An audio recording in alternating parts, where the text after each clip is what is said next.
Ya que les toca a ustedes, ahí van a ver, a que se estén riendo. Es más, en esta mañana, para los que nos están escuchando por medio del internet, bendiciones también. Vamos a retomar el mensaje anterior, el capítulo 10 del Evangelio de Juan, en cuanto a Jesús como la puerta de las ovejas, y ahora que nos toca revisar Jesús, el buen pastor. Vamos a leer, por favor, desde los versículos. Evangelio de Juan, capítulo 10, versículo 11 al 21. Evangelio de Juan, capítulo 10, versículo 11 al 21. En el mensaje anterior, que usted lo puede buscar en internet, revisamos los versículos 1 al 10. Ahora vamos desde el 11 al 21. Vamos a ver si lo tenemos un ratito. Evangelio de Juan. Bien, dice así la palabra de Dios. Yo soy el buen pastor. El buen pastor su vida da por las ovejas. Mas el extraviado, y que no es el pastor, de quien no son propias las ovejas, ve venir al lobo y deja las ovejas y huye. Y el lobo arrebata las ovejas y las dispersa. Versículo 13. Así que el asalariado huye porque es asalariado y no le importan las ovejas. Versículo 14. Yo soy el buen pastor y conozco mis ovejas y las mías me conocen. Así como el Padre me conoce y yo conozco al Padre y pongo mi vida por las ovejas. Versículo 16 dice, también tengo otras ovejas que no son de este redil. Aquellas también debo traer y oirán mi voz y habrá un rebaño y un pastor. Por eso me ama el Padre, porque yo pongo mi vida para volverla a tomar. Nadie me la quita, sino que yo de mí mismo la pongo. Tengo poder para ponerla y tengo poder para volverla a tomar. Este mandamiento recibí de mi Padre. Versículo 19. Volvió a haber disensión entre los judíos por estas palabras. Muchos de ellos decían, demonio tiene y está fuera de sí. ¿Por qué le oís? Y el último versículo, decían otros, estas palabras no son de endemoniado. ¿Puede acaso el demonio abrir los ojos de los ciegos? Amén. Vamos a pedir sabiduría al Señor para poder entender su palabra y que sea clara en nuestros corazones. Padre, gracias te damos en esta mañana, Señor. Gracias por el privilegio grande, Señor, de poder honrarte, adorarte, exaltarte y ahora ser edificados con tu palabra, Señor. Padre, que podamos entenderla con claridad. Señor, te pido sabiduría para poderla dar a conocer con claridad, Señor. Y que usted haga la obra, mi Señor, en los corazones de sus hijos y los corazones, Señor, de aquellos que escuchan el mensaje del Evangelio. Gracias, Padre Celestial, en su santo nombre, Señor. Amén y amén. Bien, mis hermanos, vamos a retomar algo del mensaje anterior. Este discurso del capítulo 10, habíamos dicho, fluye directamente de los sucesos en el capítulo anterior. No hay un vacío de tiempo o una interrupción de pensamiento entre los capítulos 9 y 10. Por ejemplo, si revisamos rapidito así nomás, en el capítulo 9, ¿cómo termina? Dice, desde el versículo 36, respondió él y dijo, ¿quién es Señor para que en él crea? Le dijo Jesús, pues le has visto y el que habla contigo, él es. Y él dijo, creo, Señor, y le adoró. Esta es la sanidad el que había sido ciego, el mendigo ciego. Dijo Jesús, para juicio he venido yo a este mundo, para que los que no ven, ven, y para los que ven sean cegados. Entonces, algunos de los fariseos que estaban con él al oír esto, le dijeron, ¿acaso nosotros también somos ciegos? Versículo 41, Jesús le respondió, si fuerais ciegos no tendrías pecado, mas ahora porque decís, vemos, vuestro pecado permanece. Y entra al capítulo 10, versículo 1. De cierto os digo, el que no entra por la puerta del redil de las ovejas, sino que sube por otra parte, ese es ladrón y salteador. Entonces no hay realmente una pausa, hay una continuidad entre el capítulo 9 y el capítulo 10. Y lo primero que el Señor trae, habíamos dicho en el mensaje anterior, es una alegoría. Una alegoría quiere decir que toma cosas de la vida cotidiana y él quiere expresar una verdad. Entonces él habla sobre pastor, habla sobre ovejas, habla sobre redil, habla sobre rebaño. Dice, de cierto, el que no entra por la puerta en el redil de las ovejas, sino que sube por otra parte, ese ladrón y salteador. Mas el que entra por la puerta, el pastor de las ovejas es. A este habla el portero, las ovejas oyen su voz y sus ovejas llama por nombre y la saca. Eso tratamos el mensaje anterior, pero mire que el versículo 6 dice, esta alegoría les dijo Jesús, pero ellos no entendieron qué era lo que les decía. Y yo hablaba también que si nosotros hubiéramos estado ahí, yo creo que tampoco hubiéramos quedado sin entender lo que el Señor estaba queriendo expresar, queriendo dar a conocer. Entonces, Jesús empezó con una alegoría de pastor y ovejas, pero queda claro de que ellos no entendieron. También no olvidemos, mis hermanos, que el Señor en este capítulo, Él hace referencia a yo soy la puerta de las ovejas, y ahora que vamos a ver, yo soy el buen pastor. Con respecto a este, Juan presenta 7 declaraciones acerca del mismo. Siempre habíamos hablado con respecto al término yo soy, griego ego eimi, que era un nombre o una palabra, una frase impronunciable. Cada vez que Jesús decía yo soy, eso era algo que, como decimos nosotros, les alaba los cabellos a los religiosos, porque era una alusión directa, una referencia directa a el Dios del Antiguo Testamento. Entonces, hemos visto, por ejemplo, yo soy el pan de vida, yo soy la luz del mundo, yo soy la puerta de las ovejas en el mensaje anterior, yo soy el buen pastor en este mensaje, y más adelante yo soy la resurrección y la vida, yo soy el camino y la verdad, y yo soy la vid verdadera. Ahora, también hablamos de que cuando el Señor comienza a hablar de pastor y ovejas, y una referencia clara de el Señor como el buen pastor, que habíamos expuesto qué dice la Escritura con respecto a esto. En el Antiguo Testamento había predicho que el Mesías habría de pastorear a su pueblo. Un par de citas. Ezequiel 34:23, levantaré sobre ellas un pastor y él las apacentará. A mi siervo David, él las apacentará y él les será por pastor. Y Miqueas 5:4 también, y hablamos la vez anterior, y él estará y apacentará con poder de Jehová, con grandeza del nombre de Jehová su Dios, y morarán seguros, porque ahora será engrandecido hasta los fines de la tierra. Y también el Nuevo Testamento también describe a Cristo como un pastor. Mateo 2:6, y tú, Belén, de la tierra de Judá, no eres más pequeña entre los príncipes de Judá, porque de ti saldrá un guiador que pastoreará a mi pueblo Israel. Y primera de Pedro 2:25, porque vosotros erais como ovejas descarriadas, pero ahora habéis vuelto al pastor y obispo de vuestras almas. Entonces la Escritura sí da referencia, una referencia clara de que el Señor se presenta como el pastor. Acuérdese cuando él exponía el mensaje o enseñaba a las multitudes, ¿cómo los veía el Señor? Como ovejas sin pastor. El versículo 7 de Juan 10 habla de que Él es la puerta de las ovejas. Y el versículo 9 se presenta como la salvación. Voy a leerlo, Juan 10:9. Esto ya lo estudiamos en el mensaje anterior. Yo soy la puerta, el que por mí entrare será salvo, y entrará y saldrá y hallará pastos. Jesús dice que es la puerta, el acceso a la salvación, a la paz, a la vida eterna, a la gloria divina, al hogar celestial. Ahora, tomando en cuenta esto, el cristianismo se presenta como una persona. ¿Hablando de quién? La persona de Jesucristo. El Señor comenzar a hablar y decir, yo soy la puerta. Los que vinieron antes de mí, ¿cómo los presenta? Como ladrones y salteadores. Después de la analogía que él hace en los versículos 1 hasta el 10, hasta el 9, él comienza a decir con claridad, yo soy la puerta de las ovejas.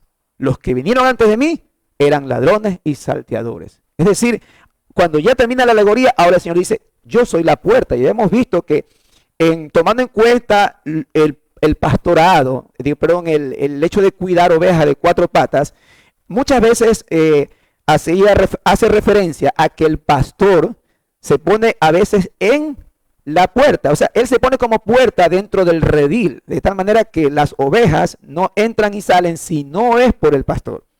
Entonces el Señor les dice con claridad, yo soy la puerta y el que por mí entrare será salvo. Y la escritura también es clara, Juan 14:6. Jesús les dijo, yo soy el camino, la verdad y la vida. Nadie viene al Padre sino por mí. Primera de Timoteo 2:5. Porque hay un solo Dios y un solo mediador entre Dios y los hombres, Jesucristo, hombre. Hechos 4:12.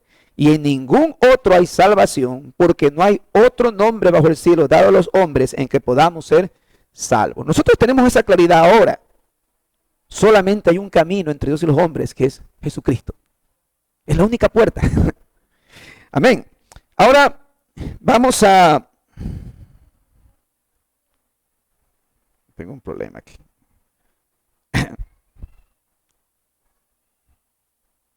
Eso cuando la tecnología falla a veces. Déjenme un ratito.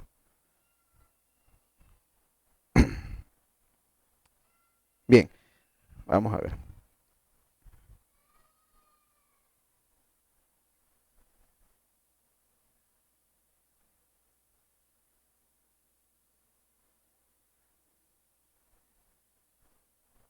Ahora, qué cosa. Vamos entonces al mensaje, ahora sí. Vamos al mensaje en sí. El estudio de hoy, yo lo he titulado, El buen pastor que expió mi pecado con su muerte. Amén. Y el versículo 11 empezamos. Yo soy, le dice el Señor, el buen pastor. El buen pastor su vida da por las ovejas. La identificación que Jesús hace de sí mismo como el buen pastor apunta de nuevo al pastor verdadero descrito en los versículos del 2 al 5. La alegoría, que no la entendieron ellos. Como ya dijimos, es la cuarta declaración, yo soy, en el Evangelio de Juan.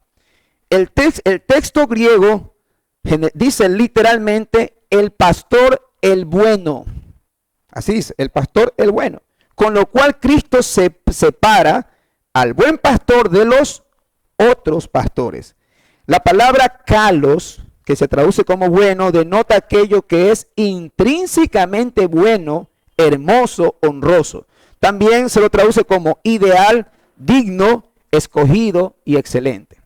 Yo soy el pastor bueno, el pastor excelente. Él les dice, su vida da. Yo soy el buen pastor su vida da por las ovejas. El Señor comienza a hacer una transición entre la analogía presentada, pastor y ovejas, con la realidad de la salvación espiritual que Él ofrece. Él está diciendo, su vida da por las ovejas. Yo soy el buen pastor da su vida por las ovejas. El Señor Jesús toma la analogía y ahora quiere llevarnos a una comprensión espiritual. Así como lo hizo con la puerta de las ovejas. Ahora, generalmente, las ovejas son las que ofrecen su vida por el pastor. Hablando en términos de pastor y oveja de cuatro patas, ¿no? Como oficio. El pastor es el que se sirve de la leche de las ovejas, de la lana y de su carne. Pero ahora el Señor nos remonta a un plano espiritual donde es el pastor quien da su vida por sus ovejas. El buen pastor su vida da es una referencia clara a la muerte voluntaria de Jesús. Pero una pregunta, ¿era necesario este sacrificio del Mesías como buen pastor? ¿Era necesario realmente? La Biblia afirma que sí era necesario para instituir un nuevo pacto y hacer remisión de pecados. Dos citas voy a leer, Mateo 26, 27 al 28. Y tomando la copa y habiendo dado gracias, les dio diciendo, bebed de ellas todos, porque esto es mi sangre del nuevo pacto, que por muchos es derramada para remisión de pecados. Y otra cita, Hebreos 9, 20 al 22. Diciendo, esto es la sangre del pacto que Dios os ha demandado. Además de esto, roció también con la sangre el tabernáculo y todos los vasos del ministerio. Y casi todo es purificado según la ley con sangre, y sin derramamiento de sangre no se hace remisión de pecados. ¿Por qué hago referencia a estas dos citas? Porque según la ley, mis hermanos, según la ley de judía, la ley del antiguo pacto, la única manera de hacer remisión de pecados era por medio de derramamiento de sangre. Cuando el Señor comienza a decir, el pastor da su vida, es una referencia clara al sacrificio que él iba a hacer. ¿Y por qué razón? Porque era necesario. Porque era la única manera de que haya una remisión de pecados. Él da su vida ¿por quiénes? Sus ovejas. Él da su vida porque eran sus ovejas escogidas. Su muerte fue una expiación real en propiciación por los pecados de todos los que creyeran, en tanto fueran llamados y regenerados por el Espíritu, porque tales eran escogidos por el Padre.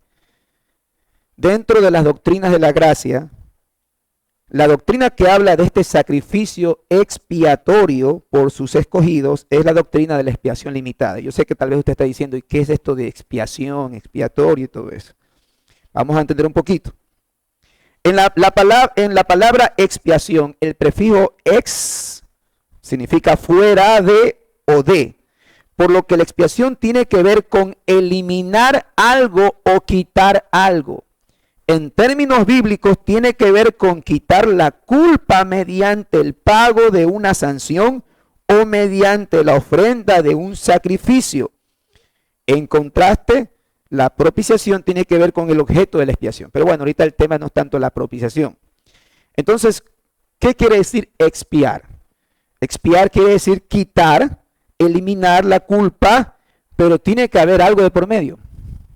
Tiene que haber sangre, tiene que haber un sacrificio. Entonces, su muerte, como dijimos, fue una expiación real por los pecados de todos los que iban a creer. Y como dijimos, hay una doctrina que habla de esto, doctrina de la gracia, que es la expiación limitada.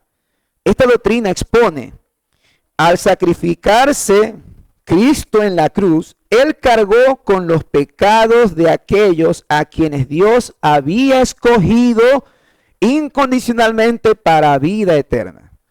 Y de hecho, asegura así la salvación de aquellos por quienes murió. Voy a repetirlo, escuche. Esta doctrina que habla de la expiación limitada, ¿por qué estoy tocando el término expiación? No quiero volverme tan lógico, quiero tratar de exponer con claridad esta parte de aquí.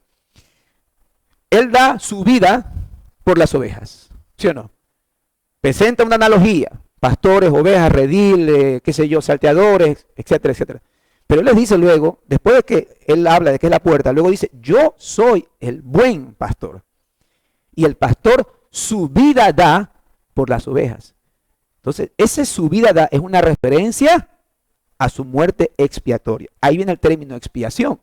¿Por qué? Porque según la ley del Antiguo Testamento, para poder haber una remisión o para poder quitar la culpa del pecador, tenía que haber derramamiento de sangre, tiene que haber un sacrificio.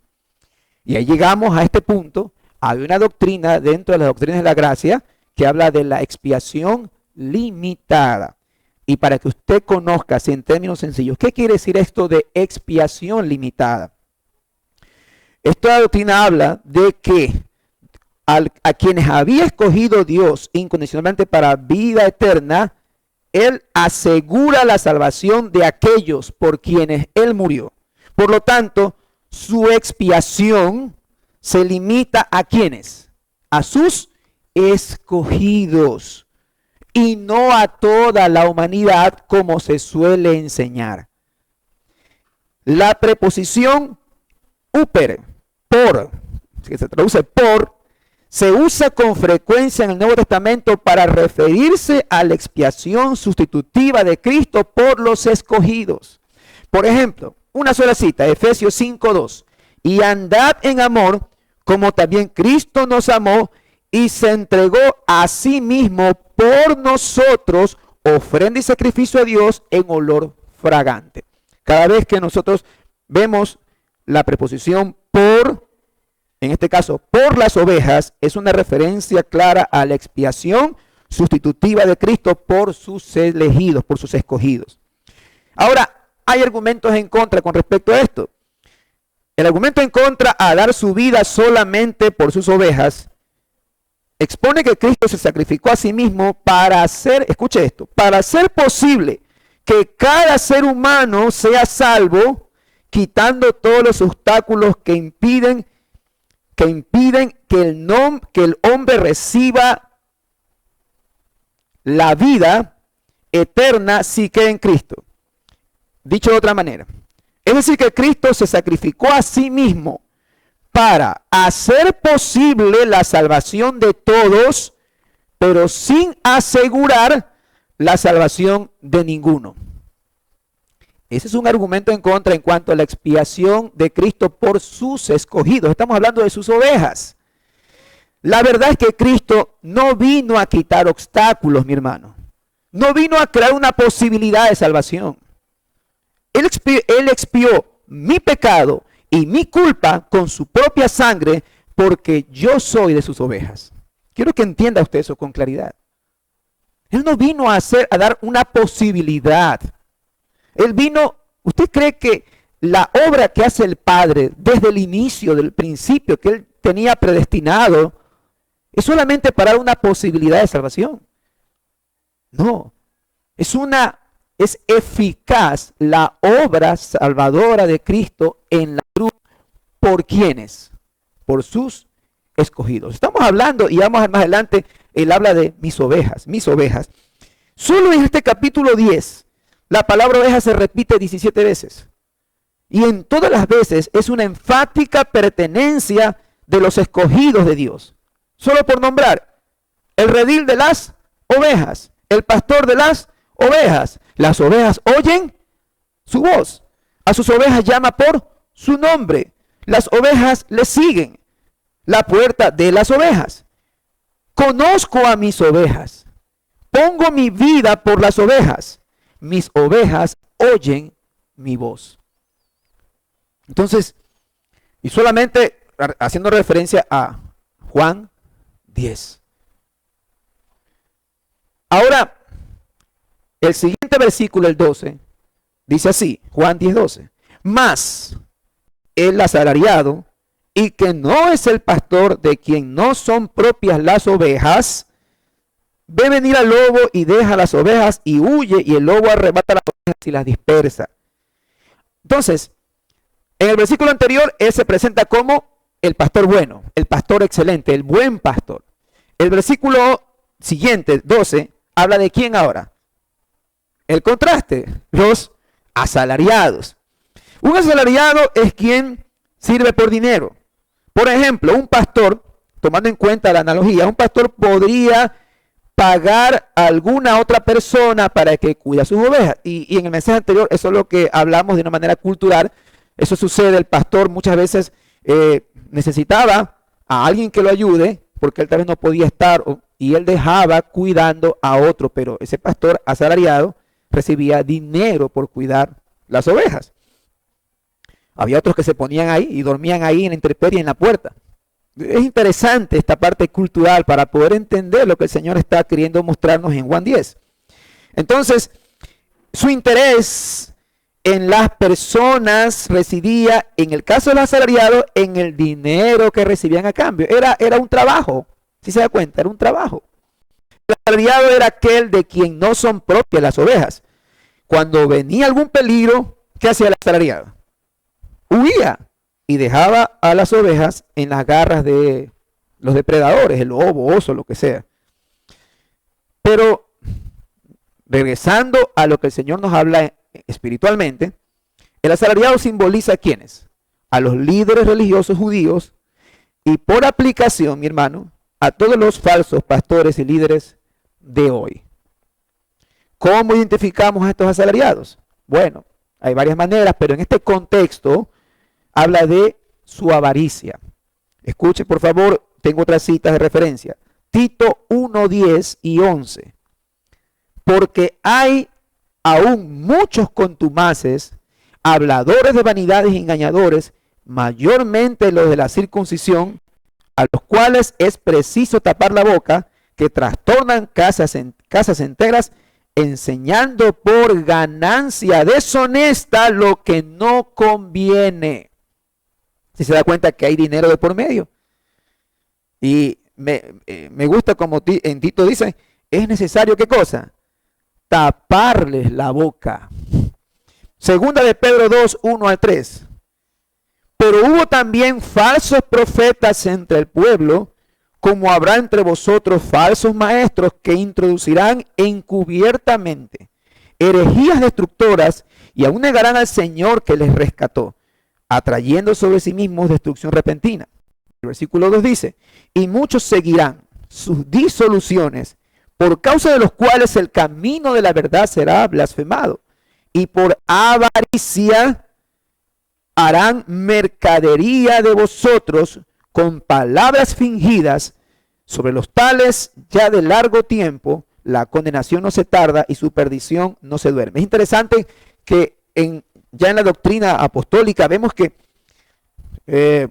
acuérdese, la iglesia naciente, muy unida, pero a medida que transcurre el tiempo, los apóstoles mueren, comienzan las herejías, y los apóstoles no es que ellos desconocían, ellos sabían de esto. Y lo que hacen es advertir. Y me llama la atención en el versículo 2 que dice que muchos seguirán sus disoluciones. Y por causa de esto, el camino de la verdad será blasfemado. Entonces, tomando en cuenta el contexto, regresando a Juan 10, el Señor les dice, más el asalariado, el que no es el buen pastor, de quien no son propias las ovejas, ve venir el lobo y deja las ovejas y huye, y el lobo arrebata las ovejas y las dispersa. ¿Por qué razón? Porque solo me pagan por cuidar. A mí no me pagan por dar mi vida por esas ovejas. ¿Sí se da cuenta? Entonces, es una referencia clara, el Señor, como dijimos, a los líderes religiosos judíos en ese tiempo y por aplicación a los falsos pastores y líderes de hoy. Versículo 13. Así que el asalariado, ¿qué hace? Huye, porque es asalariado y no le importan las ovejas. A estos no le importan las ovejas, su prioridad es la preservación personal y lo último que les preocupa es sacrificarse por alguien. Hay en la actualidad muchos asalariados en la iglesia que cogen el ministerio como una ocupación cómoda, sin verdadero amor para con las ovejas de Dios. ¿Se recuerda al Señor Jesús diciéndole, restaurando al apóstol Pedro? ¿Se recuerda cuando ellos estaban pescando y el Señor se presenta y tiene una conversación con Pedro? ¿Y qué le dice? Varias veces, 3 ocasiones. Pedro, ¿me amas? ¿Y cuál es la respuesta? Señor, tú sabes. ¿Y qué le dice Pedro? ¿Qué le dice el Señor a Pedro? Apacienta mis ovejas, pastorea mis corderos. O sea, el buen pastor, tomando en cuenta al Señor Jesús, el pastor de los pastores, ¿qué va a enseñarle a ellos? ¿Cuál es la prioridad de ellos? Cuidar, pastorear las ovejas que les habían sido dadas o encomendadas. Ahora vemos en el siguiente versículo, vamos a leer el siguiente versículo, Juan 10:14. ¿Qué dice ahora el Señor? Una vez más hace énfasis. Yo soy el buen pastor y conozco mis ovejas y las mías me conocen. Es interesante, mi hermano, esta palabra conocer, porque en el siguiente versículo, el 15, así como el Padre me conoce y yo conozco al Padre y pongo mi vida por las ovejas.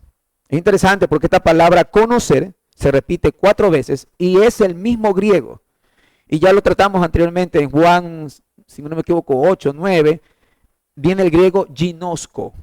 La palabra conozco se usa aquí para denotar esa relación de amor entre el pastor y la oveja, entre el padre y el hijo. Ginosko describe la relación de amor íntimo entre el esposo y la esposa. Por ejemplo, Génesis 4:1, conoció. Ese conoció es esa referencia a esa intimidad. Conoció a Adán, a su mujer, la cual concibió y dio a luz a Caín y dijo, por voluntad de Jehová he adquirido varón. no es que fue y, las presentaron, ¿cómo estás? ¿Qué tal? No, no, no. Es una referencia a intimidad. Ginosco también habla de la relación única de amor de Dios con su pueblo. Por ejemplo, Amós 3:2 dice así: a vosotros solamente he conocido de todas las familias de la tierra, por tanto os castigaré por todas vuestras maldades. Es la referencia, esa relación de intimidad entre Dios con su pueblo. La palabra ginosco no tiene que ver con el conocimiento intelectual de la persona, sino con experimentar la voluntad de Dios por medio de la obediencia. Juan 17:3. Y esta es la vida eterna, dice el Señor, y eso lo vamos a ver más adelante en Juan 17. Que te conozcan a ti, el único Dios verdadero, y a Jesucristo a quien has enviado. Que te conozcan. Acuérdense, hay palabras que son muy claves en la Escritura, y esta es una de ellas. Conocer, del griego ginosco, una relación de intimidad, una relación entre el Padre, entre Jehová y el pueblo escogido por Dios. Ahora, usted ha escuchado esta cita, Mateo 7:23. Jesús les dice a los falsos maestros: nunca os conocí. Nunca los conocí. ¿Por qué razón? Porque la palabra ahí, ginosco, la palabra ginosco, que es conocer, significa tener una relación íntima con Él, haciendo la voluntad de Dios. Y estos, los falsos maestros, nunca habían guardado los mandamientos de Dios. Ellos que dijeron: Señor, en tu nombre, ¿qué hacemos? Profetizamos, o sea, dimos a conocer la verdad. Hicimos muchos milagros. Y usted conoce el contexto. Una forma literal de decir esta cita sería esta. En Mateo 7:23. Pero entonces les diré en su propia cara: nunca tuvisteis una relación íntima conmigo. Apartaos de mí, obreros sin ley. Es interesante, mi hermano, y si vemos nosotros así solamente un vistazo del Antiguo Testamento, acuérdense cuando el profeta Samuel amonesta al rey Saúl, le dice: ¿acaso Jehová se complace con sacrificios, con carneros, a que se le obedezca? Vaya usted a Primera de Samuel y lea el contexto, cuando la orden de Dios era, ¿cuál era? Era destruir a Amalek, destruir al pueblo. Pero Saúl trajo lo mejor, no destruyó al pueblo, trajo lo mejor. O sea, a la vaca flaca la eliminó. La vaca gordita, bonita, esta la vamos a usar para el sacrificio de Jehová. Pero mire, una buena intención. Por eso es que, como dicen siempre, el infierno está lleno de buenas intenciones. Es claro aquí: nunca os conocí, nunca tuvieron una relación de intimidad conmigo. Y tal vez para los que estamos casados hemos vivido eso. Es importante que podamos conocer a nuestras esposas en intimidad. Y no solamente me refiero a la intimidad sexual, sino el hecho de que seamos uno con otro. Porque de esa manera yo sé lo que a ella le gusta, ella sabe lo que a mí me gusta, como esposos. Y el matrimonio va a ser feliz. No va a haber tanto conflicto, porque hemos aprendido a conocernos. Pero cuando hay esa falta de conocimiento hay problemas. Entonces la advertencia: nunca os conocí, nunca tuvieron una intimidad conmigo como para conocer lo que yo quiero. Estoy parafaseando la cita de Mateo 7:23. Nunca tuvieron esa intimidad para conocer lo que yo quiero para ustedes como mi pueblo, como nación. Ahora, si de verdad conoces a Dios, ¿qué debes de hacer entonces? Guardar, ¿qué cosa? Sus mandamientos. Y así empieza Mateo 7:21. No todo el que me dice Señor, Señor entrará en el reino de los cielos, sino aquel que guarda mi palabra. Vamos con el siguiente versículo. Entonces, el 14: yo soy buen pastor y conozco mis ovejas y las mías me conocen. Y el 15: así como el Padre me conoce, yo conozco al Padre y pongo mi vida por las ovejas. Si se da cuenta, esta palabra que se traduce como así como. Ustedes pueden pensar esto, mis hermanos. igual a la intimidad que hay entre el Padre y el Hijo, es la intimidad que hay entre el buen pastor y sus ovejas. ¿Y se da cuenta? La misma unión, comunión, intimidad y conocimiento que existen entre el Padre y el Hijo, existen también entre el pastor y las ovejas, a tal grado que él miraba adelante en el tiempo en que él iba a morir en la cruz como sustituto de los pecadores. Y hablamos esto como una expiación, como un acto expiatorio. Él expone, y más adelante vamos a ver en Juan 10 mismo, cuando él les dice a los fariseos, yo y el Padre uno somos. Entonces el Señor mismo está diciendo, así como el Padre conoce al Hijo, así el Hijo conoce a quién, a sus ovejas. Es una relación de intimidad. Cuando esto hay, mi hermano, y tal vez buscando una aplicación, ¿usted se imagina a los creyentes estarles diciendo, hermano, vaya a la iglesia, hermano, lea la palabra, hermano, y hermano, y hermano, y hermano? ¿Se recuerda el video de las ovejitas de la semana pasada, de la vez anterior? No lo va a poner, obviamente, ya está, esto lo ve en internet. Es interesante eso, ¿no? Dos personas, incluso como muchos investigaron, incluso con la misma vestimenta del pastor, hasta oliendo igual que el pastor, hablando igual, con los mismos ademanes y todo, y las ovejas, nada. Nada. Pero es que habla el pastor.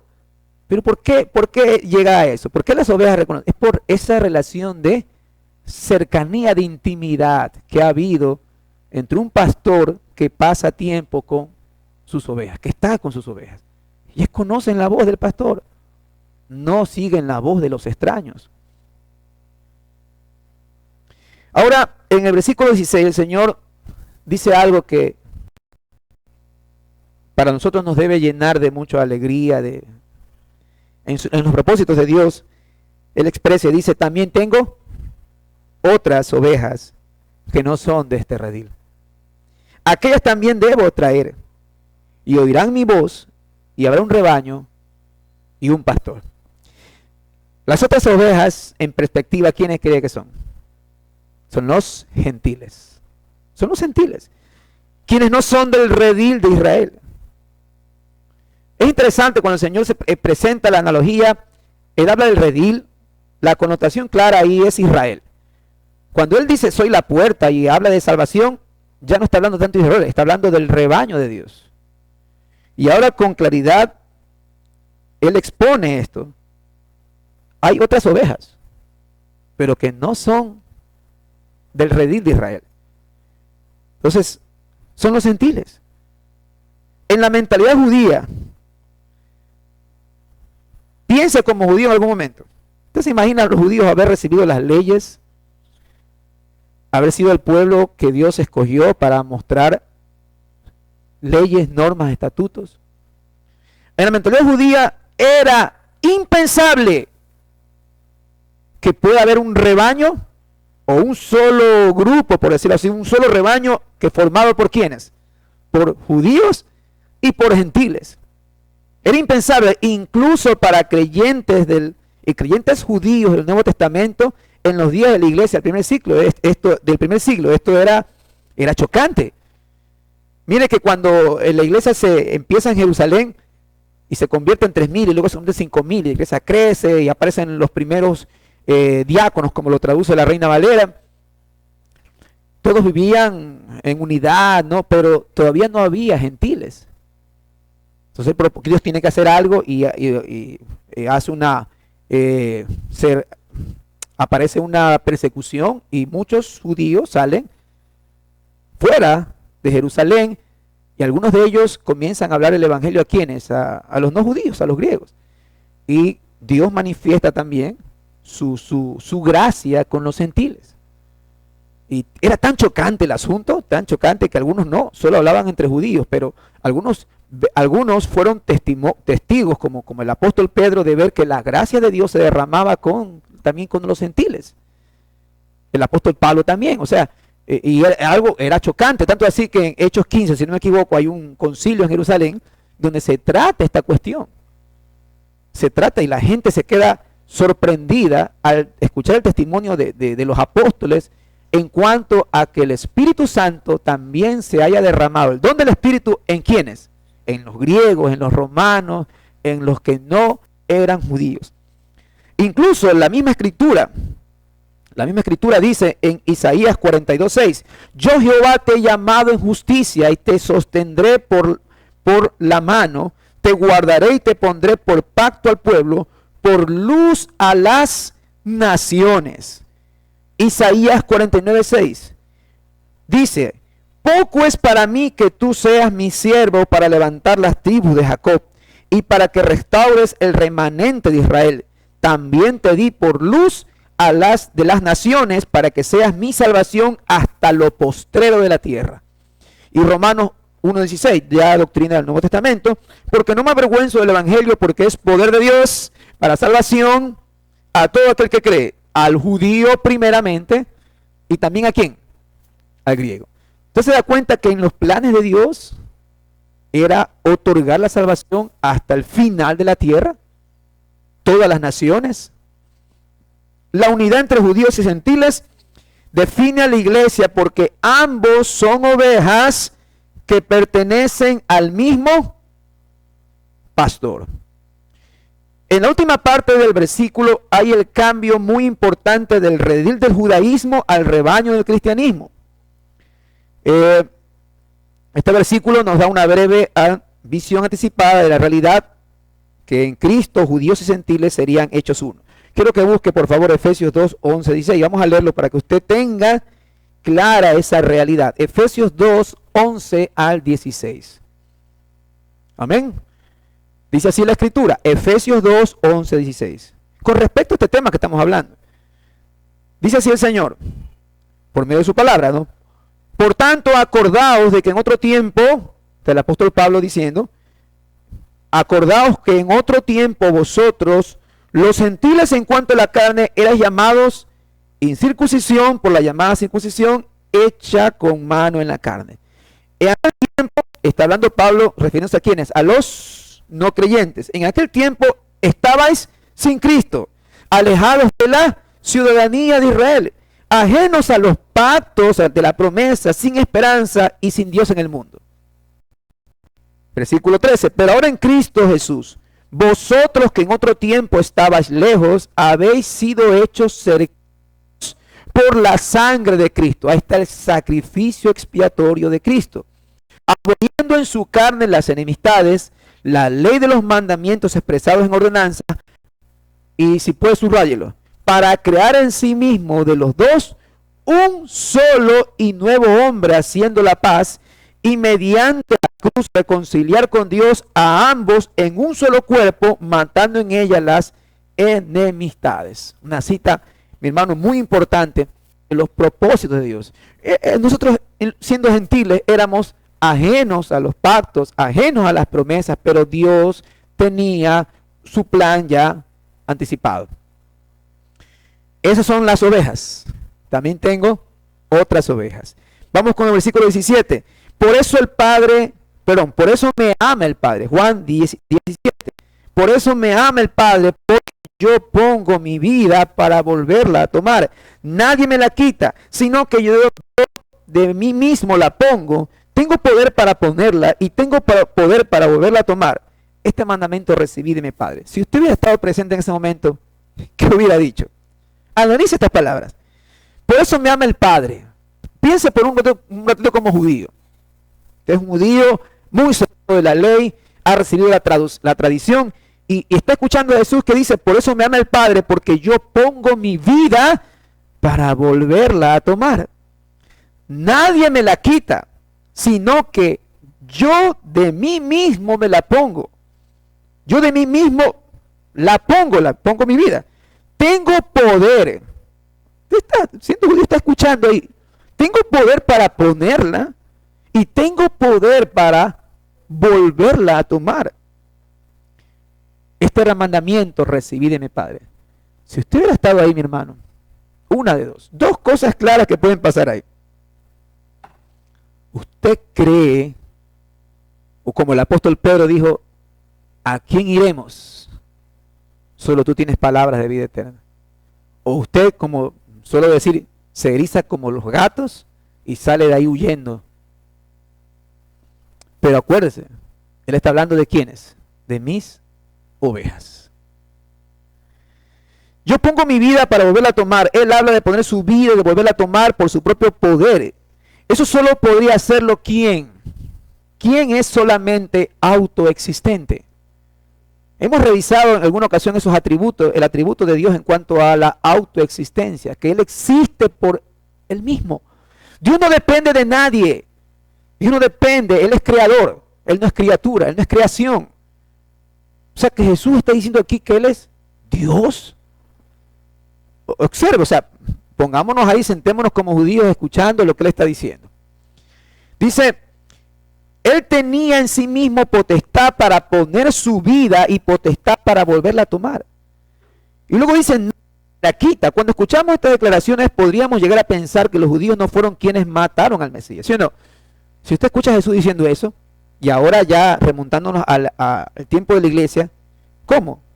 Él puso la vida, Él la ofreció. Entonces, ¿cuál fue el papel de los judíos? Ellos fueron quienes lo eliminaron o mataron al Señor.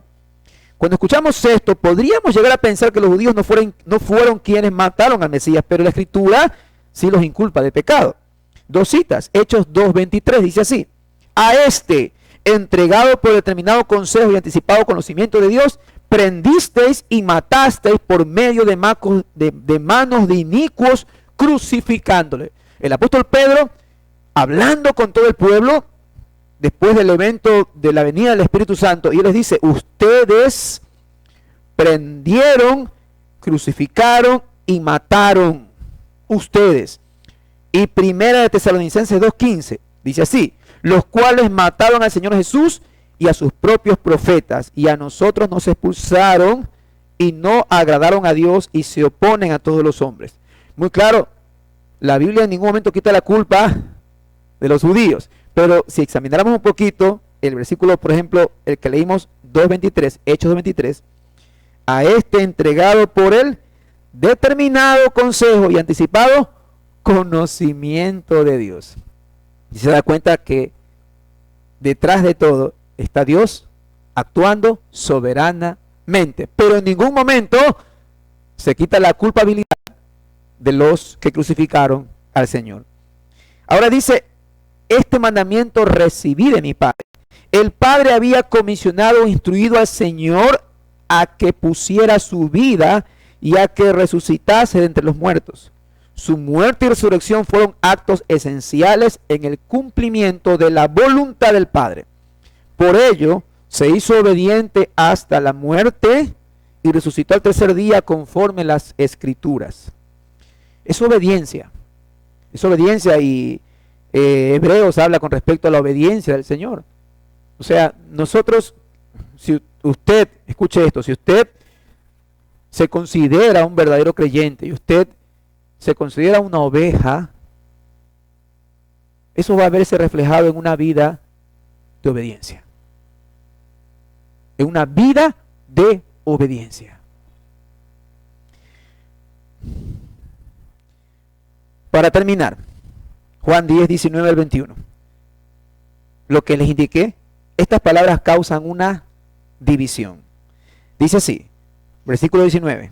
Volvió a haber disensión entre los judíos por estas palabras. Muchos de ellos decían, demonio tiene y está fuera de sí, ¿por qué le oís? Pero otros que decían, estas palabras no son de endemoniado. ¿Puede acaso el demonio abrir los ojos de los ciegos? Había una disensión, había un conflicto ahí de ideas, de pensamientos. ¿Sabe qué es lo mismo que pasa ahora cuando la verdad del Evangelio es predicada? Es lo mismo, mi hermano. Cuando no hay este conflicto, cuando no hay esta disensión, es porque usted está predicando, a lo mejor muchas veces, por ignorancia, ha estado predicando doctrinas incorrectas. Y usted cree que está evangelizando y agradando a Dios, pero está haciendo todo lo contrario. Cuando usted predica el mensaje del Evangelio, un mensaje claro, enfocado en Cristo, enfocado en el sacrificio de la cruz, va a haber disensión. La entrada de Cristo al mundo y en los hogares y corazones produce espada y no paz. ¿Sí se acuerda de esa cita? Yo he venido a traer ¿qué cosa? Espada, división. La palabra es eso. Únicamente cuando los hombres le reciben como Señor y Salvador, llegan a conocer la paz de Dios. Es diferente, ¿no? Cuando los creyentes conocen su voluntad, reciben al Señor, conocen la paz de Dios. Pero en cuanto a al mensaje del Evangelio, realmente lo que Él trajo es espada y no paz, división.